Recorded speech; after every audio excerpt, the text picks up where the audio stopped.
Alright, welcome back ladies and gentlemen to the Chupacabra Tutorials channel. I'm your host Larry, and today I'm going to show you how to clean things with the sponge inside of Voices with the Void, specifically how you clean up these windows. So you can find this bucket over here inside of the storage closet when you start the game. It's this one over here, full of all this junk. It should be sitting right here next to this broom. In fact, let me lock this since I'm done with it for the night. And then once you've got this in here, it just helps to be able to have a portable water source with you that you can then dunk inside of this little basin here. You can also fill these in sinks if you want, depending on what room you're in.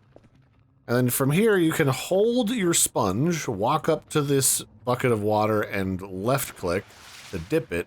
And then you can walk up and find like a smudge spot on the window and left click again, and it'll start wiping it. And it's a little bit easier than just holding the sponge and dragging it across the surface, at least for cleaning the window.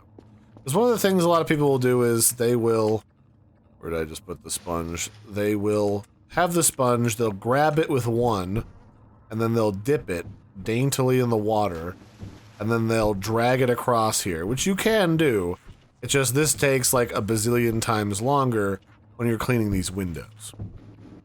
But when you hold it and dip it, make sure you re-dip it when you hold it because it resets. Then you can walk up and it cleans so much faster than the alternative. So keep that in mind. Now, the other surfaces that you have to clean using the sponge, or any implement really, because there's also a mop. You just dip that again. You can sometimes have to clean the wall or the floor. The best way to do that is actually the opposite. It's to hold the sponge, then take it over here, and then drag it across the floor in order to clean spots off of the ground. It goes for the walls as well. You can stop the roaches from spawning inside of this game if you go around cleaning up the floors and the walls that you work around all the time. That way everything doesn't have like gross grime stains on it. It looks better, feels better, and it stops bugs from spawning all over the place. But just note that you'll also have to finish cleaning up all the garbage, which I have not done. Similarly, if you go upstairs, you'll also find that you get bonus points if you use the hold mechanic, that you can dip your sponge in water.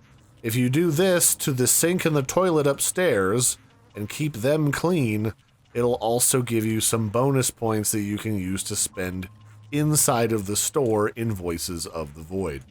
So that'll be it for this one, ladies and gentlemen. This has been a brief look at some of the cleaning mechanics for Voices of the Void. I've been your host, Larry. Don't forget to like and subscribe, and I will catch you next time. Bye, everybody, and have a good one.